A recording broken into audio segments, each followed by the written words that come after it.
Hi, Kate here with another video. Hope everyone is doing well. If you enjoy my content, please like and subscribe.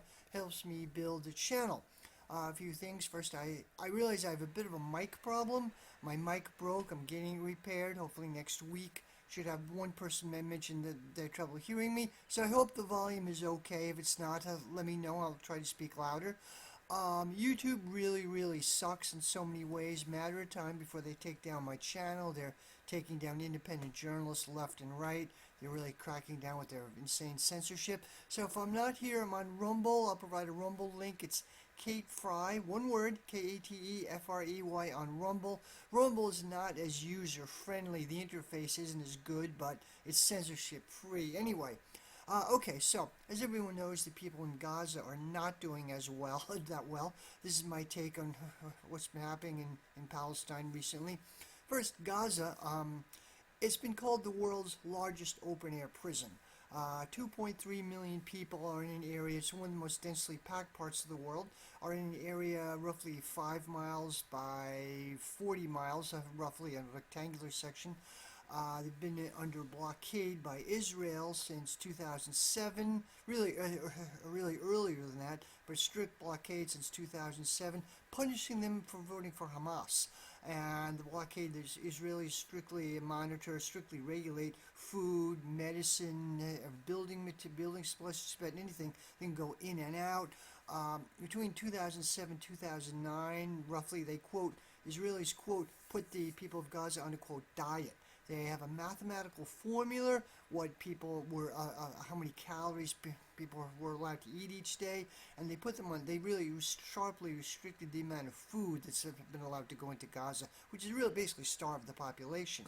Now, the water quality is really bad in Gaza.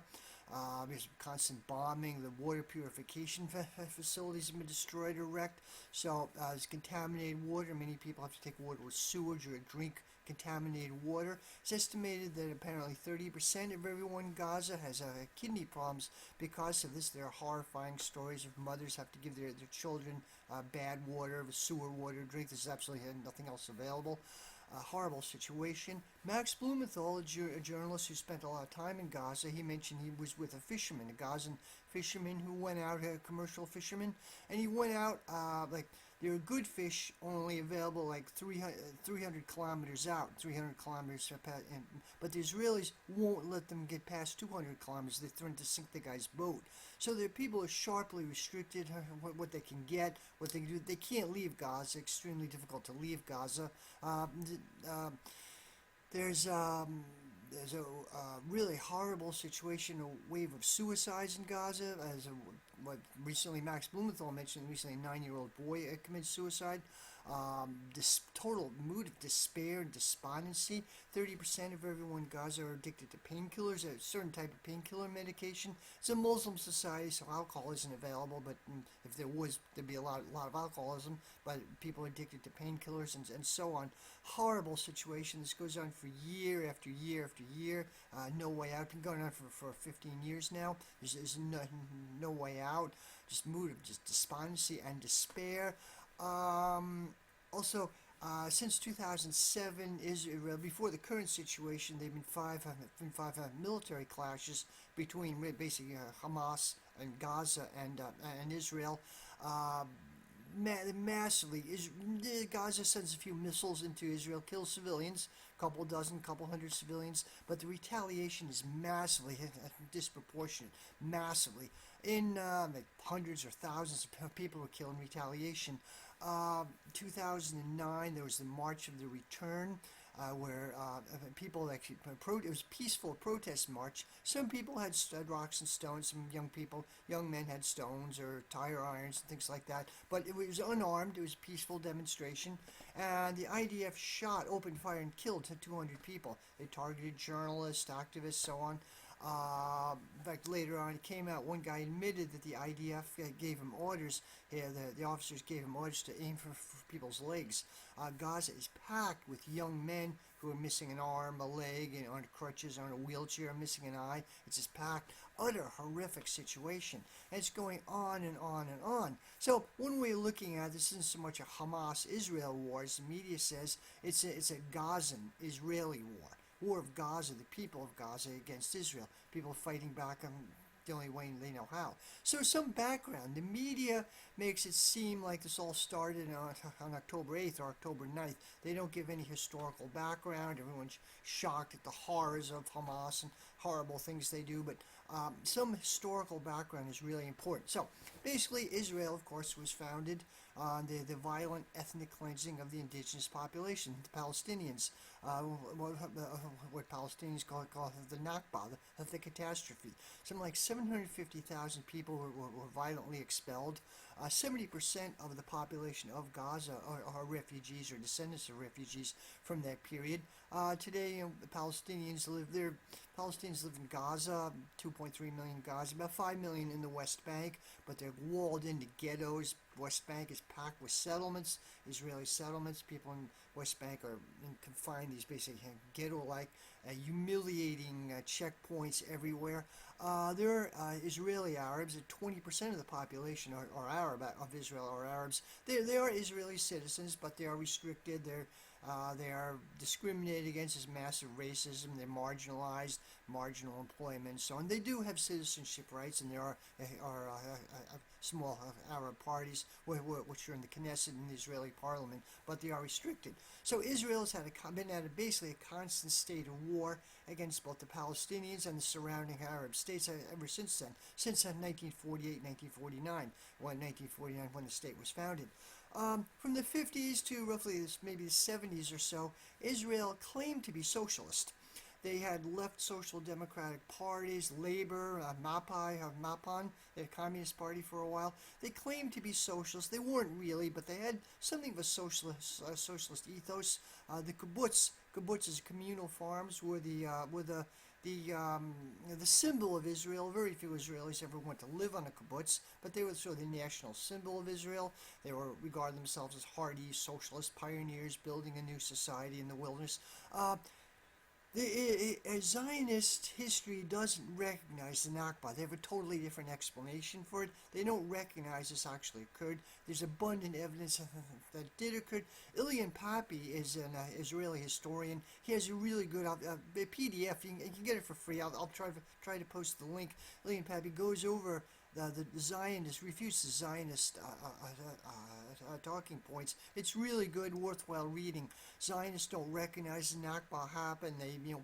Palestinians are not real people or not permanent people, but that's nonsense. I don't want to get too much into this right now. But okay, anyway. So, and of course, you can't create a socialist society on top of an oppressed people. It just won't work that way. It doesn't work that way. Okay, so towards the late 70s, the Likud party, Menachem Begin got in. There were demographic changes in Israel due to the Mizrachim, Middle Eastern Jews, originally from Morocco, but Middle Eastern as a whole. They began immigrating in the 50s, and there was this group called the Brown Panthers, kind of modeled the name anyway. It came from the Black Panthers in the U.S. They advocated, they were like a Mizrahim group, sort of leftist group, but most part the Mizrahim, they were massively discriminated against from the 50s, 60s by Histrudat, the liberal left Zionists of the Labor Confederation. They were treated pretty poorly. They were discriminated against. The Ashkenazim, the mostly European Jews, were generally the dominant group. And Israel does have a racist bent. Generally, people who look European, Northern European looking are favored. It is a racist society. The Mizrahim were non-Western, non-Arabic, So anyway, so this dynamic played out. The Mizrahim moved in a right-wing direction. They were the social basis behind Likud and the other right-wing parties. And through the 80s and 90s, Israel took an increasingly right-wing shift, far right-wing shift.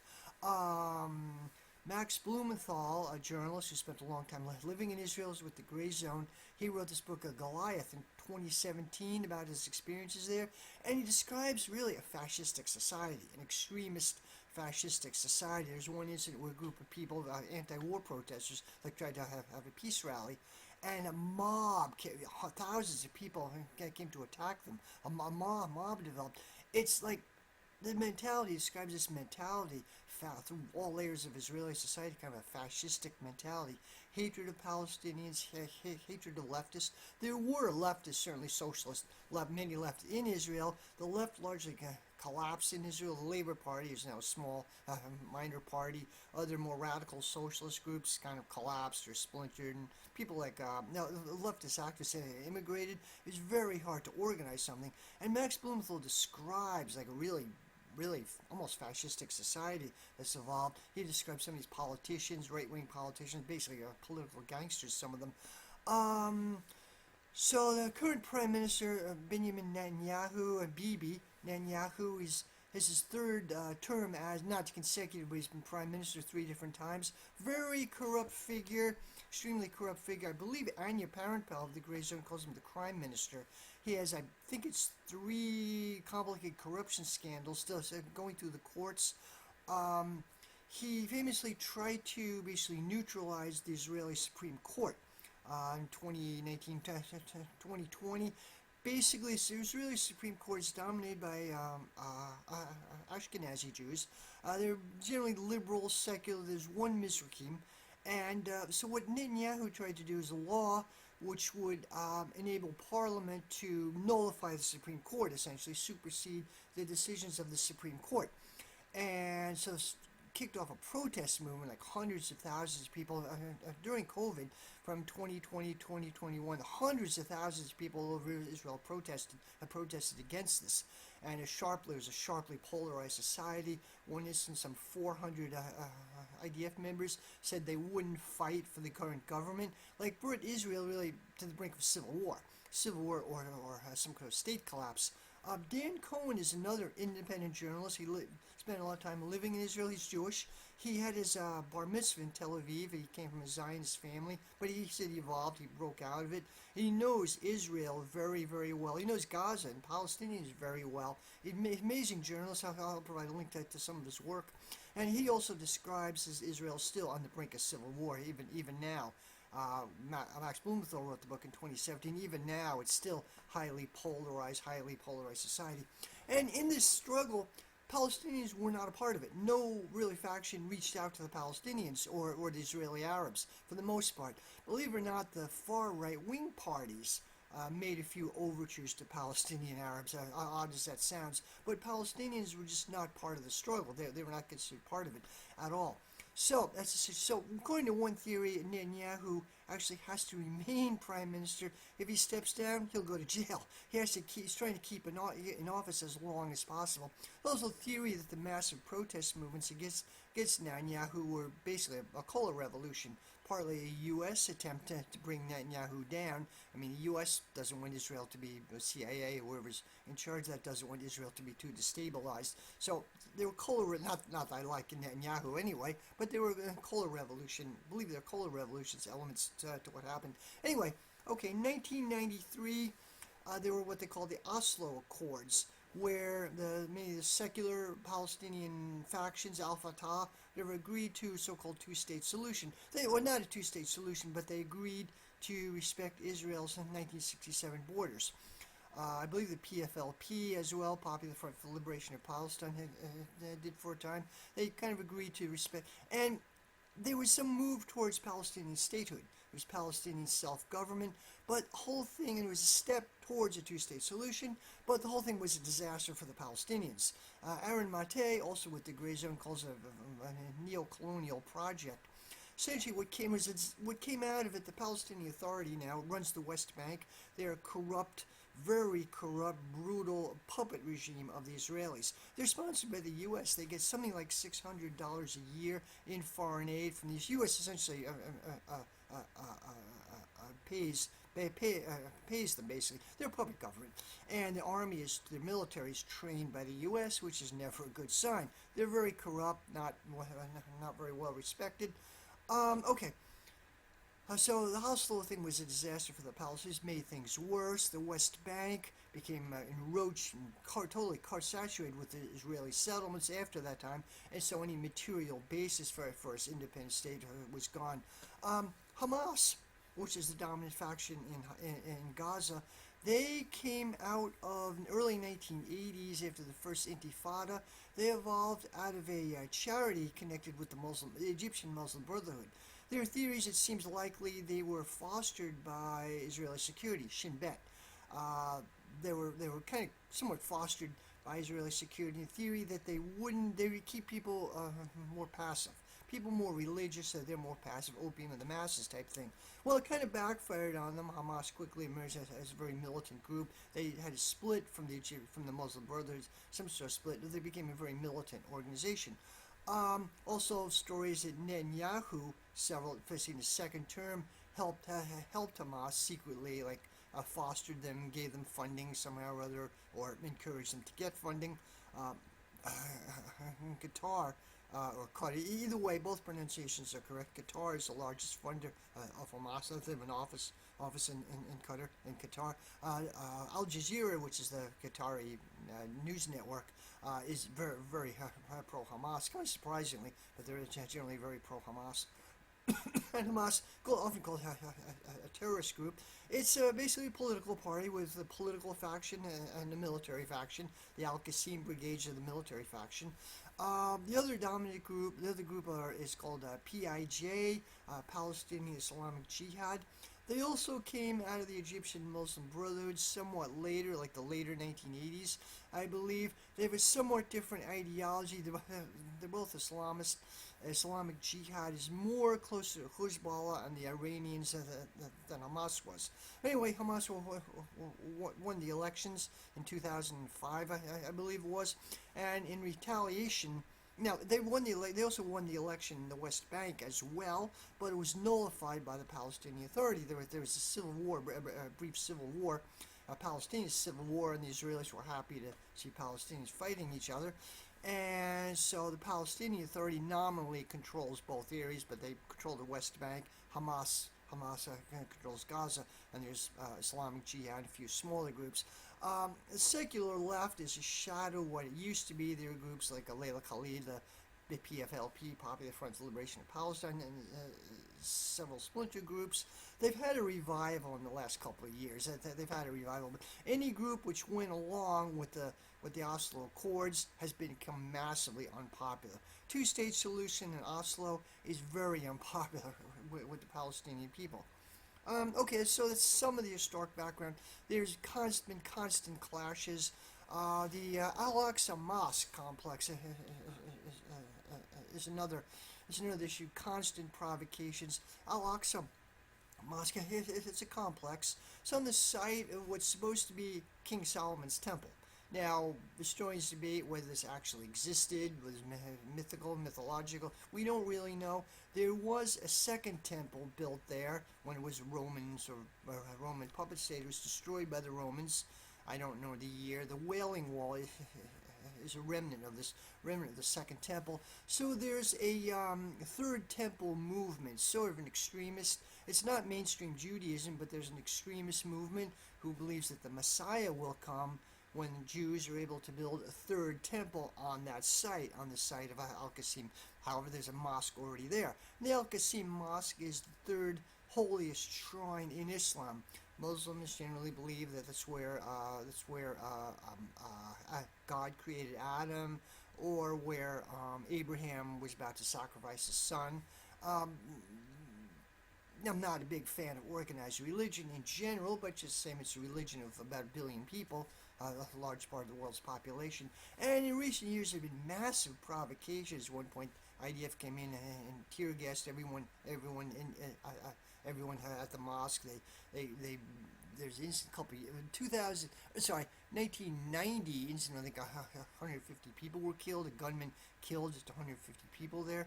There are massive provocations a couple of years ago where several people were killed. Constant brutal provocations there, and the IDF is backing up some of these religious extremists. So that's been an issue. Okay, so October 8th, 9th, about a week ago, began what Hamas calls the Al-Aqsa Flood. Operation Al-Aqsa Flood came from a hadith of Muhammad. Now, Islam is based on the Quran and on hadiths, which are sayings attributed to the Prophet Muhammad. And one saying, it said the hadith of the Ark, Noah's Ark imagery. It was something like the rains will wash away all wickedness, something like that. So Hamas released a statement mentioning that all Muslims around the world, this would resonate with Muslims around the world. They would immediately know what's about. So they were speaking on behalf of Islam, of the entire Muslim religion. No matter who you are, Sunni, Shia, you would get this. You would get it. So Muslim people were around the world were enraged by this, by what's happening at the Al-Aqsa Mosque, the kind of humiliation. And they began this operation. So, as I said, Gaza is considered the world's largest open-air prison. It was a prison break. Friday, Saturday, Hamas militants broke out of the checkpoints. Everyone seemed they were bulldozing a checkpoint. They broke through the checkpoint. These hang gliders, these apparently homemade power gliders, were swept in. Something like several thousand Hamas militants got past the checkpoints very rapidly. They took control of about 22 Israeli settlements. This is huge. This is the biggest outbreak which ever happened. This is huge. There was a rave outside a military base somewhat near Gaza. People call it a dance party outside a concentration camp. The rave culture started and it came out of the 90s and earlier before that. I connected with MDMA, the love drug, Molly. And it's a mild, it's a hallucinogen where there's a feeling of communion, whatever. So this was I forget the name of the rave. Apparently internationally known DJs were there. A guy from Japan and elsewhere was apparently a big thing in the rave world. They're all-night dance party. And these Hamas guys came in with these hang gliders. There were jokes and memes going around with this. There were reports that about 260 people were killed. It's sad. I don't condone this. It doesn't look like Hamas was deliberately massacring people. What appeared to happen is that the IDF came. They were directing people, the ravers, in the wrong direction. Apparently, in one direction. And apparently these people were caught in the crossfire. IDF had a shootout with Hamas. People were killed. It was in the crossfire. There's one scene where cars were riddled with bullets. It doesn't look like Hamas, whatever you want to say about Hamas, they were not deliberately massacring people. There was a culture clash there, but they weren't deliberately massacring people. It looks like what happened. So they came in, they took control of the small IDF bases around that area. They took control of 22 settlements, which is pretty amazing. This terrified Israel. They took prisoners and hostages. I don't know how many, according to, written down here, apparently it's believed Hamas has 200 hostages. They took IDF prisoners as well. I haven't found, I've been able to find how many. They did take prisoners and hostages, and they brought some of these people back to Gaza. Apparently it's estimated there are another 50 more hostages or prisoners were taken by other groups. Apparently 20 were killed in some of the fighting. One incident, a woman who was interviewed, where are we here, sorry, in a kibbutz Berai, Yasmin Parot, interview with her, she says IDF came and they killed a lot of people. They just randomly shot up the place. They probably panicked. Young IDF soldiers, they're not used to fighting defense. They're fighting offense. And they freaked out. Apparently killed prisoners, hostages, IDF people standing by. That was a major massacre. I don't know how many people were killed, but some of these people were killed by the IDF. Maybe not intentionally, but then they freaked out. Okay, so Israel this shocked everyone. This shocked how this happened. And Hamas was launching rockets. Apparently something like 5,000 rockets. Operation the Iron Dome didn't work. They were able to get through Iron Dome and missile defense shield, and people were killed there. People were killed missile attacks. Okay, put this into context though. People compare this to John Brown or Nat Turner's slave uprisings. Nat Turner's slave uprising in the U.S. and Toussaint Louverture led the Haitian Revolution. Great book by C.L.R. James about the Haitian Revolution. A lot of civilians were killed in these things. John Brown, he's a hero, rightfully so, a hero with the left. There was a Poxawatami massacre in Kansas. Before the U.S. Civil War started in 1861, there was a civil war in Kansas, people call it Bleeding Kansas, or Bloody Kansas. There was a Poxawatami massacre where John Brown led his army led his group, his followers, his group, slaves fighting between pro-slavery and anti-slavery, really, guerrilla warfare in Kansas. Kansas was the territories before the actual Civil War. There was guerrilla warfare between pro-slavery forces, anti-slavery forces, and John Brown led his followers. This encampment of pro-slavery groups went in the middle of the night. He had them chopped up with an axe. They were going to kill him, so it was in retaliation to prevent that. But this stuff happens. You don't tell slaves the conditions of their uprising. I don't like to see the conditions of their rebellion. I don't like to see civilians killed. I don't like to see this happen, but you don't get to tell these people are virtual slaves. Because this dance party was a dance party on the edge of a concentration camp. That's literally what it was. There were jokes on Facebook about it. That's literally what happened. So, what happened is this person voted. Now, why did Hamas do this? Why? Well, a combination of things. Bargaining power. Israeli society and the IDF has a fetish about losing even one person. There's the Ghalid Shalit case. IDF guy is a French citizen, actually, French-Israeli citizen. He's a sports writer, I believe. He was in the IDF. He was captured in 2015, I believe. Hamas held him in the tunnels. They had this network of tunnels. They held him in the tunnels until 2019, like 4 years or so. And finally, Israel gave up 1,000 Palestinian prisoners that they had in return for one guy. Now, it's believed Israel currently has 6,000 Palestinian prisoners, men and women, men as well as women. So, taking these prisoners and hostages gives Hamas and the Palestinians a powerful bargaining chip to get some of these people back. Very powerful bargaining chip.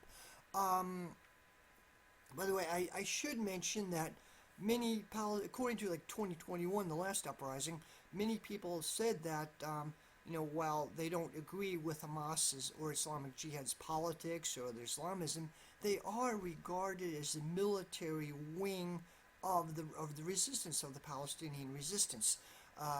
There's a Canadian Palestinian journalist, Laith Marouf. I followed him last time. He was on Twitter. He's not on Twitter anymore. He said some interesting stuff. He basically said, I'm a secular leftist. I'm not Hamas's politics are not my politics. Their view of society is not my view of society. But I recognize them as the armed wing of the struggle.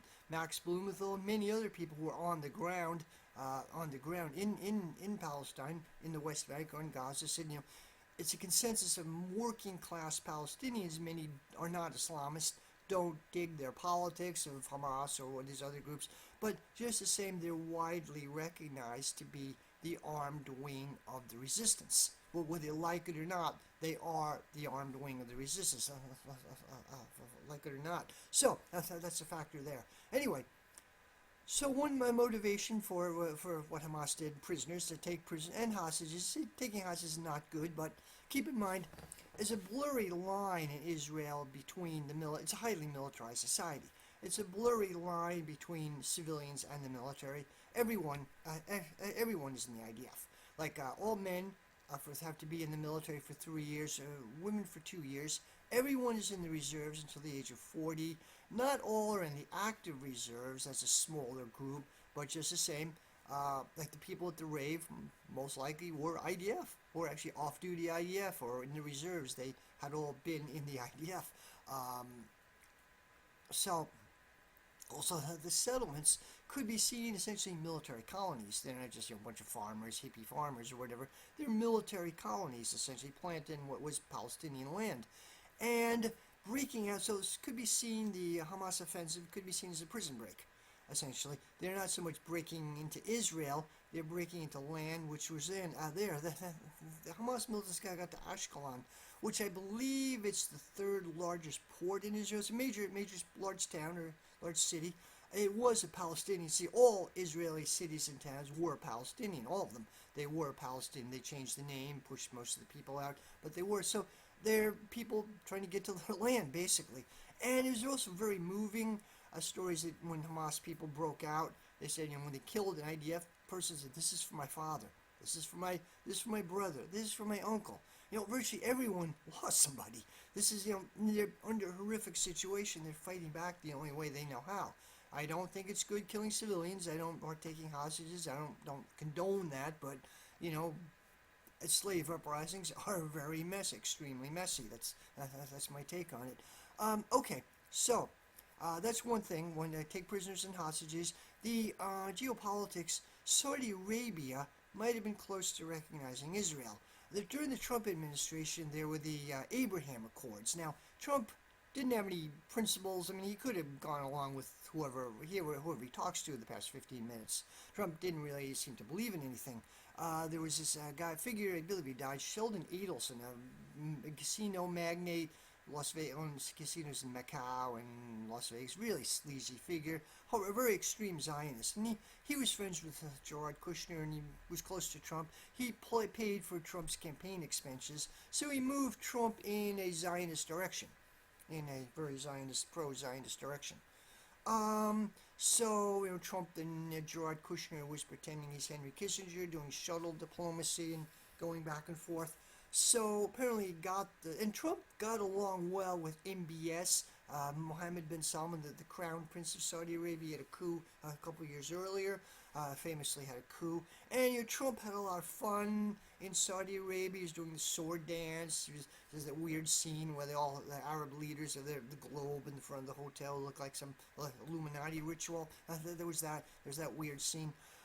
Trump had a lot of fun there, and apparently they had the Abraham Accords where Saudi Arabia, I think a few other countries, UAE maybe, was close to recognizing Israel. There was some, in return for massive U.S. aid, there was some sop to the Palestinians, but they were putting them under the rug. Well, the Abraham Accords thing fell apart when Trump left, but Biden came and tried a somewhat different version of it, where the Biden administration, Biden himself doesn't know what's going on. There seemed to be a deal, some diplomacy worked out, where Saudi Arabia was going to recognize Israel in return for U.S. aid with nuclear reactors, building nuclear reactors. Saudi Arabia is undergoing this massive modernization. They have a futuristic city they're building in return for U.S. aid building nuclear reactors. Some understanding that there really might have been nuclear weapons. I don't know for sure, but people have mentioned the U.S. was really going to give them nuclear technology. So anyway, and this would have had an existential threat to any idea of Palestinian statehood. Once Saudi Arabia recognized Israel, game over for any idea of Palestinian statehood. Not only Palestinian statehood, but Palestinian nation itself. Palestinians would have been like the Jews, without a homeland. It would have been idea of even a Palestinian nation. That would have been over. So Mark Sloboda is an American who lives in Moscow. He has some interesting comments. He was talking about that a lot. So partly one of the reasons for this event was to cut across that. And Saudi Arabia quickly backed away. Okay, we're not going to recognize Israel. That's over for the foreseeable future. And the Muslim world is outraged about all this, so how Palestinians are treated. And also Palestinian self-assertion. We're still here, and they got new Palestinian people got new respect. They can attack that far into Israel, terrified Israel. Okay, so it's entirely predictable that Israel is going to retaliate massively disproportionate. They always do. Massive disproportionate. So far, it's estimated, I believe, estimates here, sorry, so something like 2,000 Israelis have been killed so far. As far as I understand, over 3,000 Palestinians. It's still disproportionate. And now they've instituted, Israel said they're going to cut off all electricity and all water to Gaza. This would be a death sentence. It could kill a lot of people. If they cut off all electricity on all wards, it's going to kill a huge amount of people. Then the Biden administration jumped in and said, we're trying to negotiate some way, safe passage of people in Gaza into Egypt. There's a Rafah boarding crew. Which, by the way, Egypt is complicit in what the Israelis are doing under Sisi regime. General Sisi, they have that also blockade from the south. So the Biden administration said that we're working with other countries to get a safe passage for the right, safe passage for the people of Gaza out of that area, and so that's essentially ethnic cleansing. They can leave, but they're understood they can't come back. Then push the population out. That's one dynamic. That was a little too obvious. The Biden administration backed away a little bit from that. Then they said, Biden made a speech that, we usually it's ritualistic. They ritualistically say, we call for restraint on all sides. They didn't do this time, which means it was essentially giving them a green light. It's giving Israel a green light to do anything they want to. So it's kind of blood-curdling and chilling in some ways. Then more recently after that, Biden administration had an announcement, something like that, we do urge restraint. We're hoping Israel announced they were blocking water and electricity. Well, we urge wish Israelis would cool a little. Then Israel announced they're bringing water back, but only to South Gaza. So they're trying to force people to push into the south. Israel announced they ordered like an evacuation order of northern Gaza, 1.1 million people. They ordered them to leave, and they can't do that. I mean, it's already humanitarian catastrophe. So it's unclear what's happening right now. They're trying to push the population out. They're trying to unclear what's going to happen. There's a bit of a standoff. There's a standoff. If Israel invades Gaza, Hezbollah said that they will join. They will attack Israel. They're already lobbing missiles against Israel. They took down several Israeli checkpoints along the Lebanese border. Hezbollah is a Lebanese Shia outfit, emerged in the 1980s. Nasrallah runs it. He's been sometimes called the Muslim Che Guevara. He says he's fiery, anti-imperialist stuff. He is an Islamist, and some of the stuff they say is kind of cringy. But they have Hezbollah. They defeated Israel in 2006. They kicked them out of Lebanon. Only group which has really defeated Israel. And this finally ended the myth of Israeli invincibility. They pushed back Israel, which is pretty amazing. So it is a major, they're far more powerful than Hamas. And Hezbollah, in the last 5 years or so, they seem to have taken over the functions of the Lebanese state. Lebanon stays fairly weak. It's a U.S. puppet. Lebanese army is trained by the U.S., never a good sign. Essentially a pro-U.S., pro-Western puppet. Hezbollah has broadened their appeal to the Christian communities. Lebanon has this communal system, which the French imposed. They still have it. So they're imposed it on the... So Hezbollah reached out to Christians, to other groups, Sunnis to other groups, and they seem to have taken over the functions of for better or worse, the functions of the Lebanese state. And they could seriously, military analysts say they could do a lot of damage to Israel. They could destroy Israel, literally. So they said, and they're close to Iran. So they announced that, if the IDF invades Gaza, launch an invasion of Gaza, they'll invade Israel. They'll attack Israel. And Iran said this as well. Iran said this as well. There's a story of the Black Flag of Khorasan. Khorasan is a province of Iran, and it was an older term used for much of that region as well. Today it's a province. And there's a mosque of Khorasan, the Grand Mosque or something. They had the Black Flag, which had the same saying which ISIS used. They're not ISIS, by the way. This, different interpretations, but this is also from Hadith of Muhammad. Something like when the black flag appears, the soldiers of virtue will liberate Al-Quds. Al-Quds is the Arab name for Jerusalem. So, and some 3 million Iranians signed up to fight Israel, so interesting. By the way, I forgot to mention in the beginning of this invasion, there were stories like that Hamas beheaded 40 babies. That's not true. It's simply a lie. In fact, it was picked up by came from one Pacific Israeli journalist who got it from an IDF soldier who made it up. Literally just made it up. There's no evidence whatsoever that Hamas beheaded 40 babies. And Biden repeated, said, "I saw it with my own eyes." And Biden was lying. Not the first time he's lied about anything. In my earlier videos, Biden had lying to an art form. He just made it up. That's not true. Then there's stories of Hamas raped babies, which is not true at all. They involved mass rape. They wouldn't do it. They're not ISIS. Now, you could have big criticisms of Hamas, but they're not ISIS. ISIS were psychopaths. They are a different ballgame. They're just very oppressed people. They're not ISIS. Okay, anyway.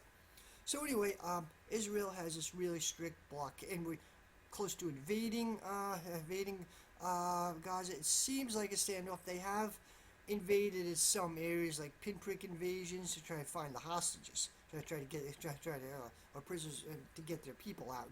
But they haven't launched a full-scale ground invasion. Looks like they're trying to literally starve the population out. It's a bit unclear what the situation is in Gaza right now. I think there's electricity. By the way, at the best of times, many people have electricity like 4 hours a day, even at the best of times. But it looks like many areas, water and electricity are ended. So, a couple of dramatic incidents. 3 days ago, a hospital was bombed, and original count 900 people were killed. It's run by the Anglican Church, the Baptist Al Arab Hospital, I believe it's called. One account, 900 people were killed. Now it counts maybe 500 or so people were killed. And the Arab world, Muslim world, the world in general was outraged by this. Totally outraged, understandably. It was horrific.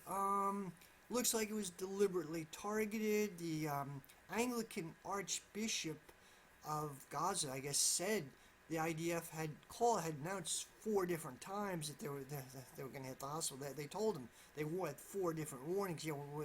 On 4 consecutive days they were going to attack the hospital. The cancer ward of the hospital was attacked a few days earlier.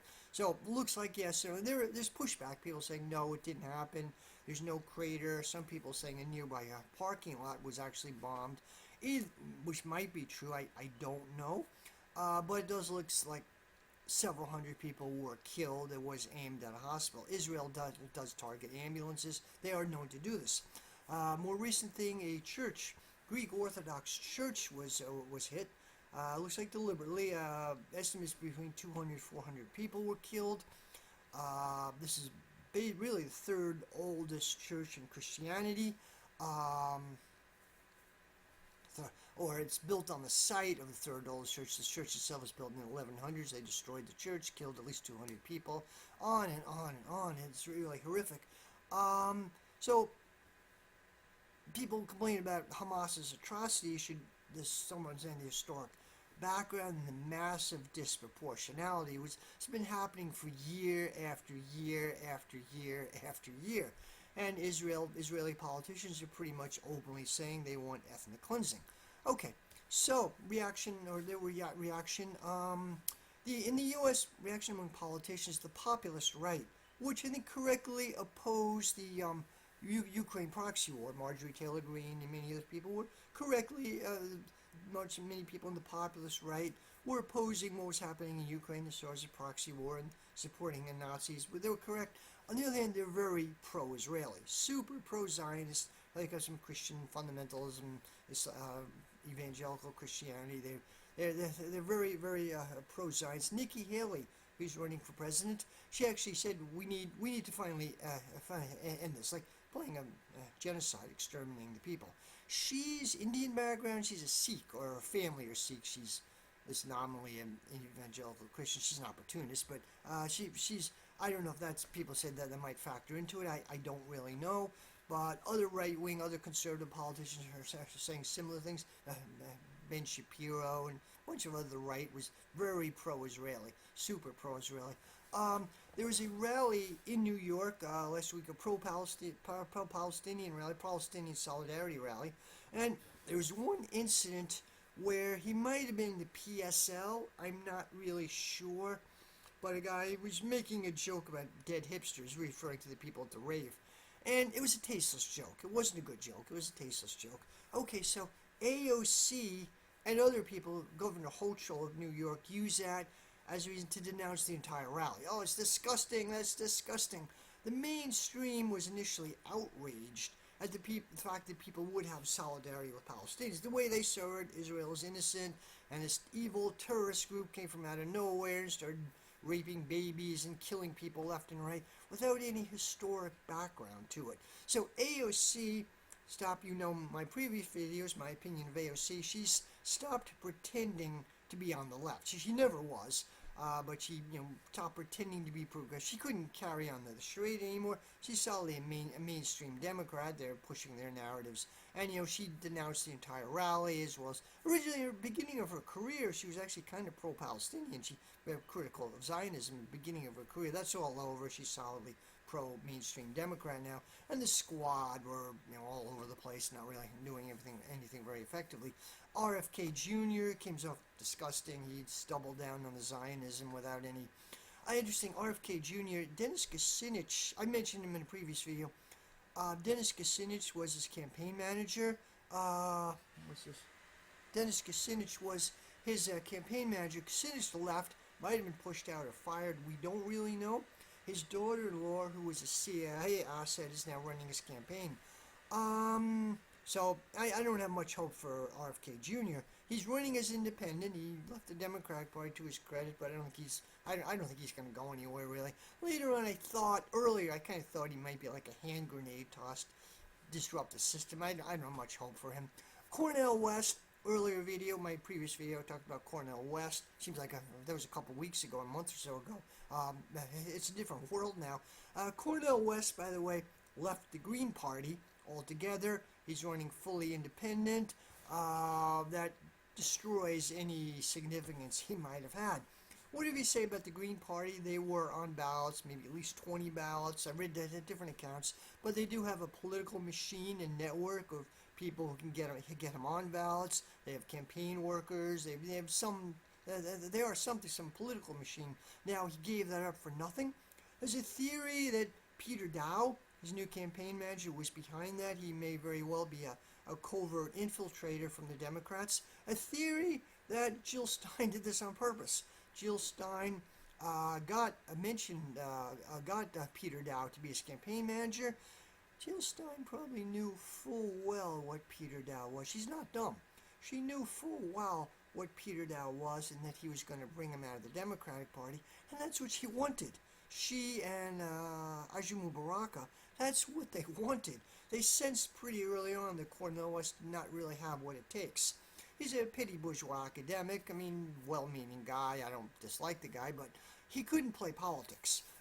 Supposedly one accusation that he was accused of being transphobic. I don't think he is, but apparently I don't know the whole story, but he couldn't handle politics, really. There are different factions in the National Green Party. He wasn't the type of guy, he wasn't a good candidate, essentially. He wasn't going to go anywhere, really. So, theory that this might have been Jill Stein's way of really pushing him out. She had a very nice statement about, that's not...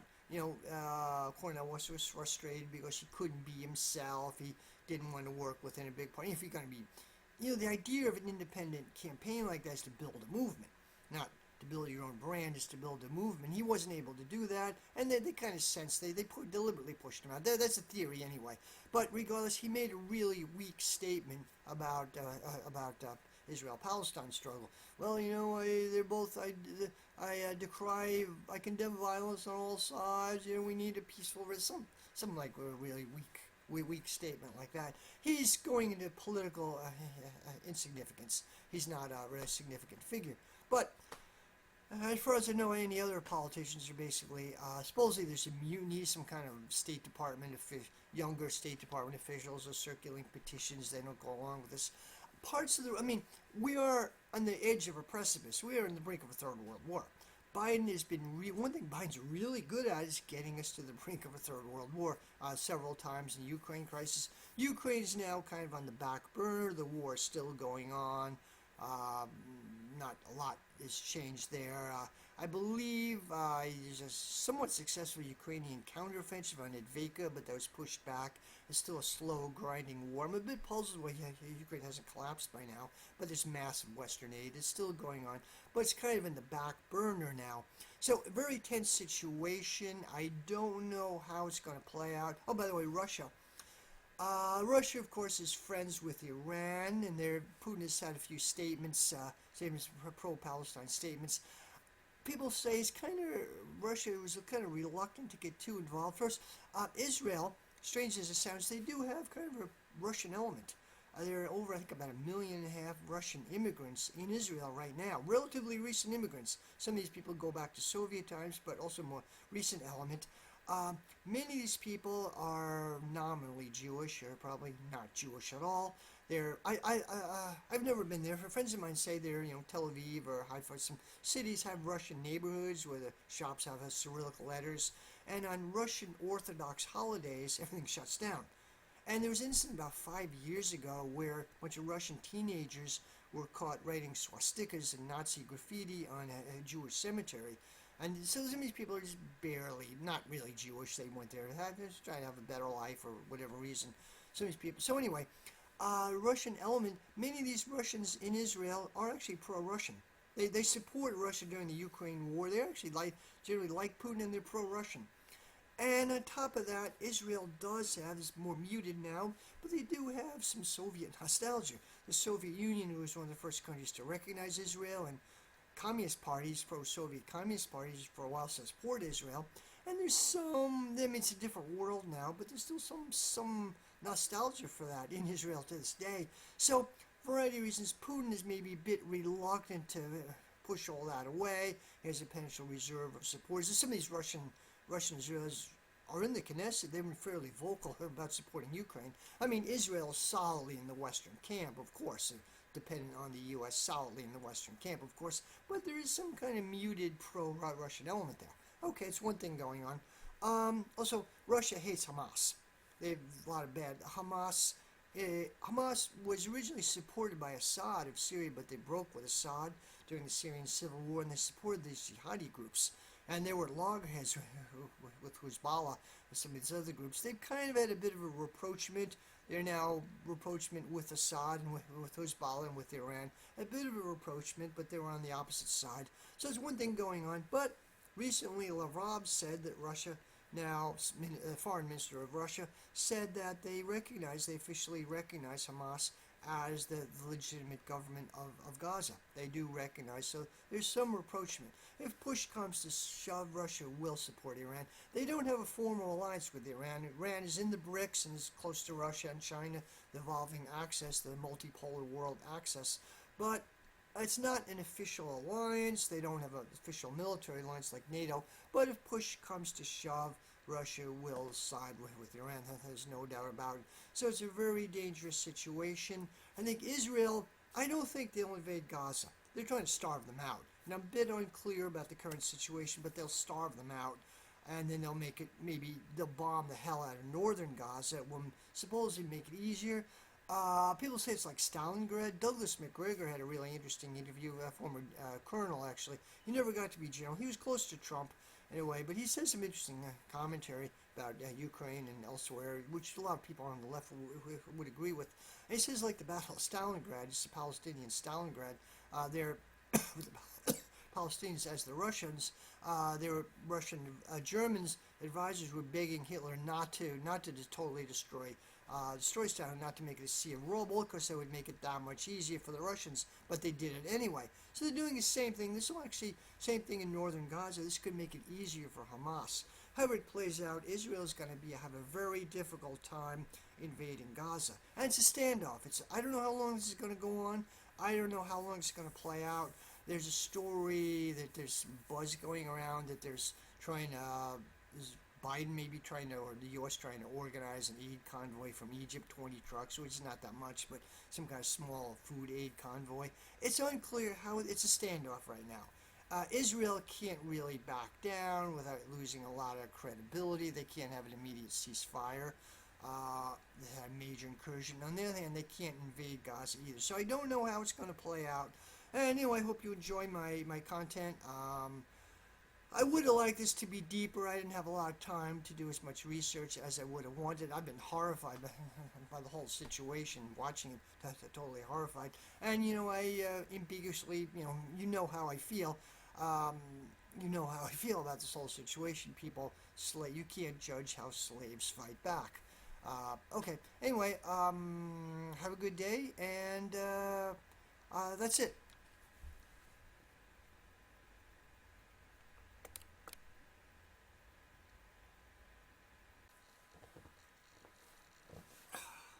Hey, Kate here. Hi, I'm back. I'm back. Kate here. Hi, I'm back. I actually took a break since I made the main part of the video. I walked my dogs and I grabbed a coffee. And I realized there were a few things, important things I wanted to say, which I forgot to say. So I'm just adding this into the video.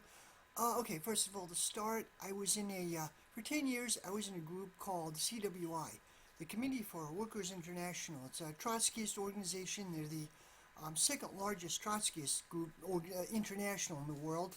I was in Socialist Alternative, which was the U.S. affiliate, which I think is the largest radical socialist group in the U.S. I don't consider the DSA to be a socialist group, but they're the largest. Kashama Sawant is the most famous member. I left Socialist Alternative, SALT. Everyone calls it SALT. They internally hate that word SALT, but everyone else calls them SALT. So anyway, I left SALT in 2018 over support for Bernie Sanders and other Democrats. They call it the burn turn, over opposition to Bernie Sanders. I left in 2018. People who I'd been close to left somewhat earlier, 2016 or so. I held on. I sort of an inactive at-large member. I was paying dues, but I didn't do much with them. It was kind of, I had been in it for so long, it was sort of difficult to leave, even though I wasn't really heavily involved, but got to a stage where I didn't feel even good giving dues to the organization, building an organization which I didn't believe in their politics, so I finally left in 2018. Anyway, okay, so there have been several splits in the CWI since that time. Socialist Alternative and a big chunk of the International left the CWI. They're the Taffieites, led by Peter Taft. There's a main part of the group. Group left the Peter Taft group and formed. The International is now called Socialist Alternative, and Socialist Alternative in the U.S. is part of Socialist Alternative International.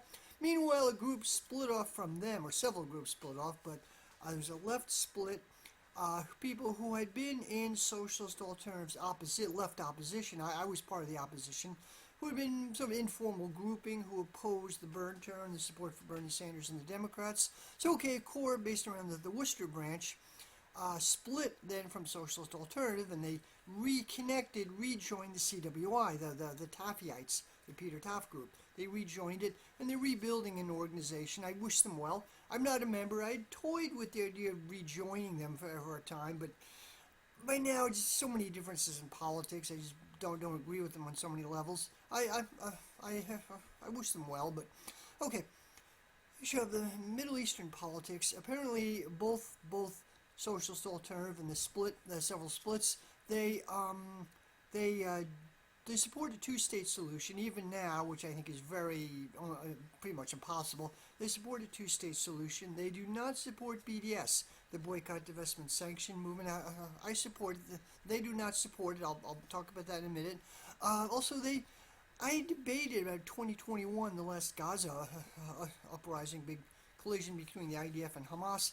They didn't feel this is Facebook group for CWI members and sympathizers. I was a member of this. I was no longer in the CWI, but I was okay. I could pass as a sympathizer. I'd been in the organization for 10 years. And there was a discussion. Many people in the CWI did not feel comfortable with the idea of settler state theory, the idea that Israel is a settler state. They didn't openly say it's not, but they didn't feel comfortable with this theory. They thought, it should be working class solidarity between the Jewish working class and the Arab working class. Okay, so there are settler states. Israel is a settler state. There's no way around it. It's par excellence. It's the exemplification of a settler state. Settler states could be seen as the so-called Anglo-Saxon countries: U.S., Canada, Australia, New Zealand, South Africa, definitely, and Israel. Latin American countries, yeah, a little more complicated dynamics, but yeah, a little more complicated. But anyway, the more recent English-speaking countries and Israel are settler states. The French colony in Algeria was definitely a settler state. There are levels and degrees of this, but settler states means the class struggle, class solidarity. There's class struggle certainly, but class solidarity is definitely inhibited. Um, Noel Ignatieff, Race Trader magazine, interesting guy, died a few years ago. I would have liked to have interviewed him on my channel. I think he would have accepted. Interesting guy. He had a theory what he called Herrenvolk theory, master race theory. That is the settler states. There's class struggle in settler states, of course, class struggle everywhere, but it's played out within the context of the oppression of indigenous people.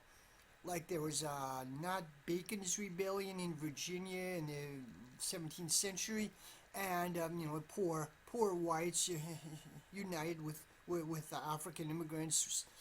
This is before there was chattel slavery was fully instituted, and they rebelled against the colonial aristocracy. So the ruling class in Virginia at that time, the Virginia colony, went out of their way to block any sort of solidarity like that.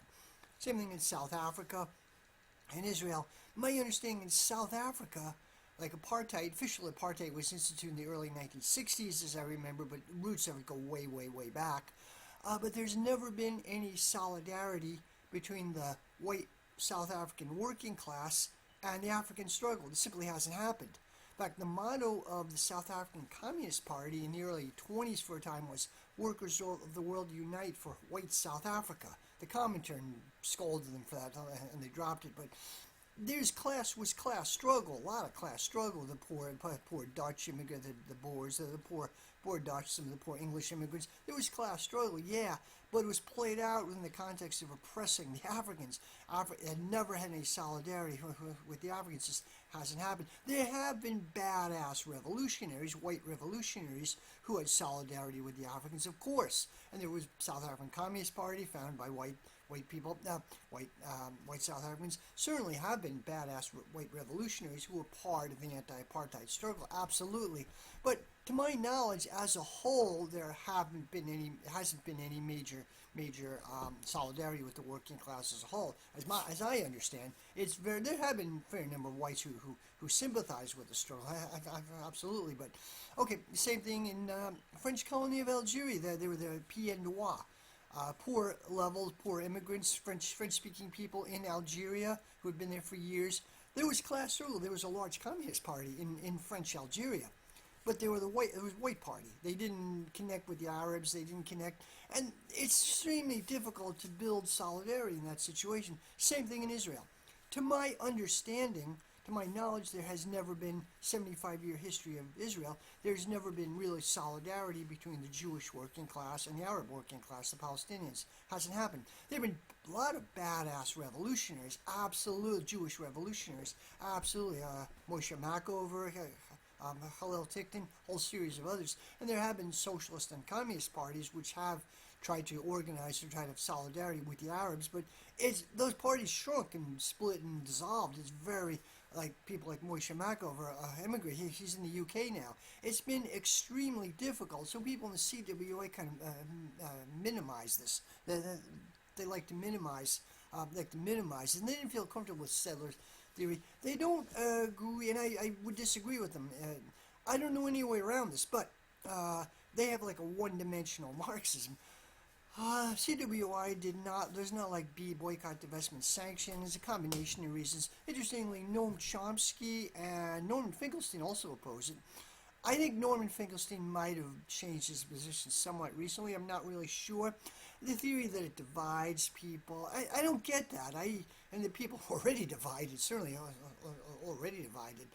I think of supporting Roger Waters. He was going to give a concert in Israel, and some of his Palestinian fans contacted him, let him know, this horrible stuff is going on, and you shouldn't do this. And he researched it. He agreed with them, and he tried to get other. It was around 2006, 2007. He tried to get other bands involved, Radiohead and some other bands, to do it. And they wouldn't listen to him, but he supports BDS. the ruling class in parts of the U.S. really hate BDS, like many states, particularly in the Bible Belt states, have clauses like if you do business with the state government, you have to promise not to support BDS. Abby Martin, journalist, I have some issues, some disagreements with her, but I still find the Palestine conflict is pretty good, I think. Anyway, she was going to give a lecture in Florida. I know, Florida State University, someplace like that.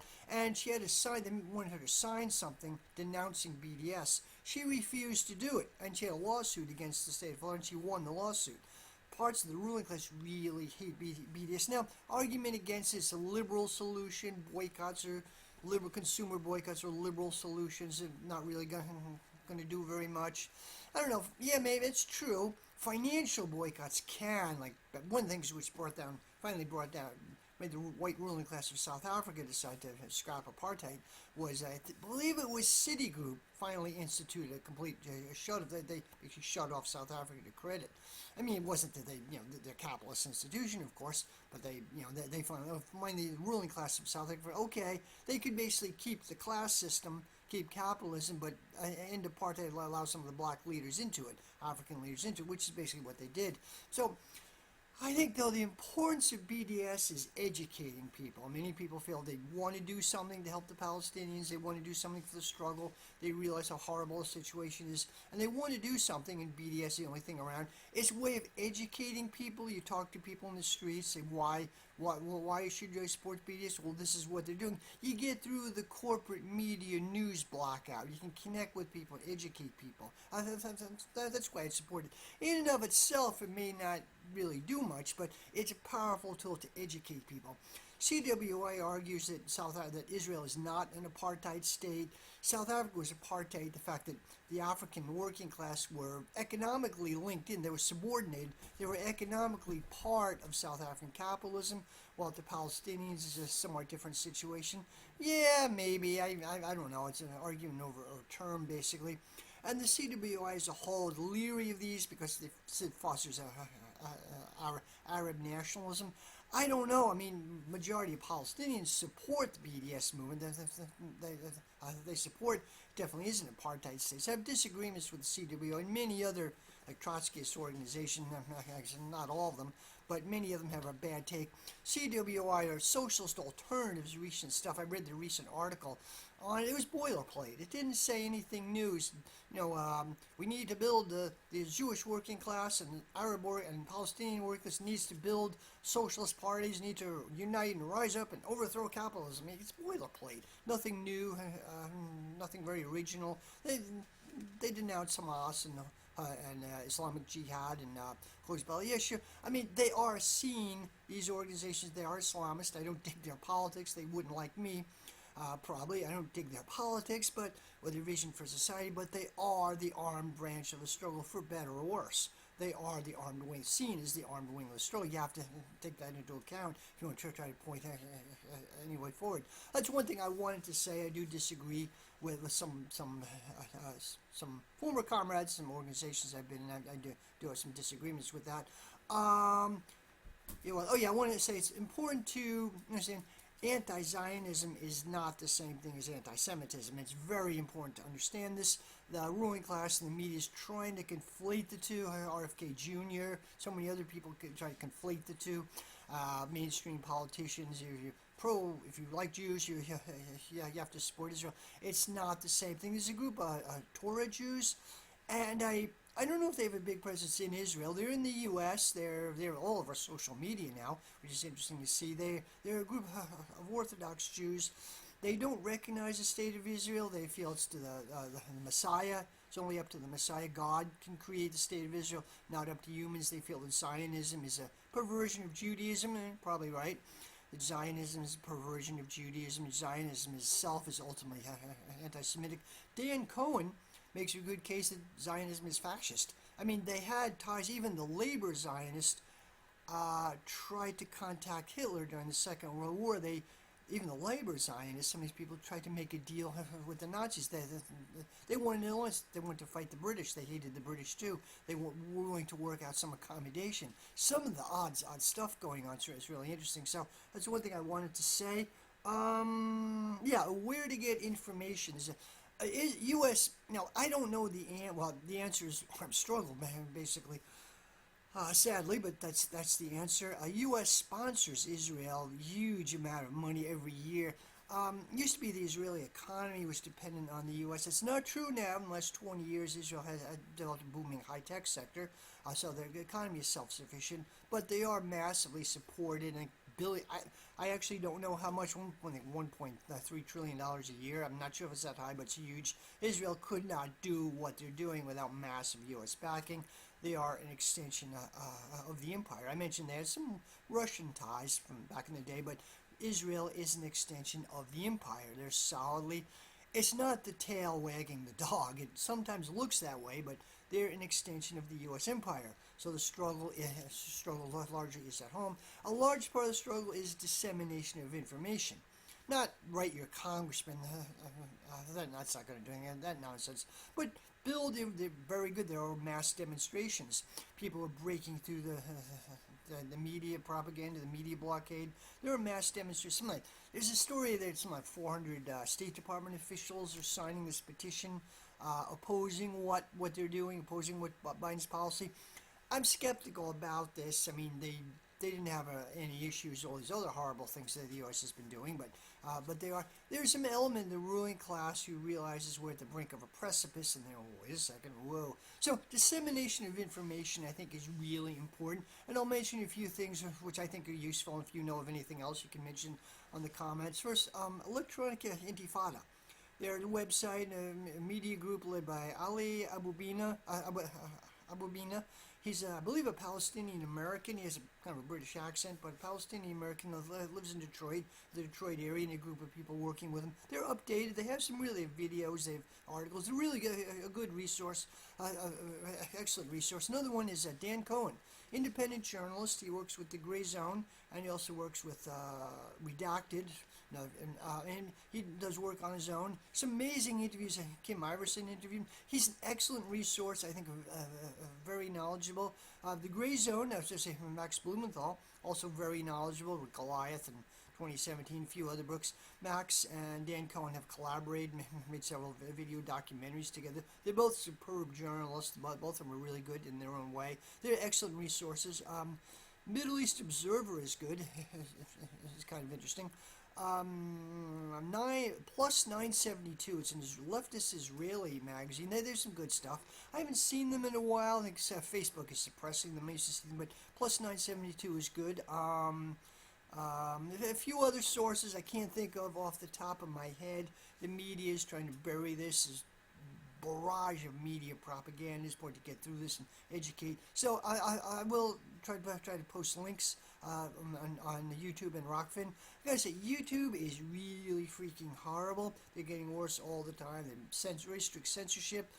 They're demonetizing, is banning independent leftist journalists all the time. Apparently, Jimmy Dore is off YouTube. I don't know if he's banned from YouTube, but he's having his streaming only on Rumble. Rumble is not as user-friendly. The format sucks, really, for Rumble. It's hard to find your way around and navigate. Its format is not. YouTube does have a user-friendly thing, but the censorship is horrible. They're blocking ad blockers. If you have an ad blocker, you have to disable your ad blocker and sit through all these crappy ads. I'm switching to Rumble, but their format is not as user-friendly. Anyway, I wanted to do more research on this, and maybe I will in the future.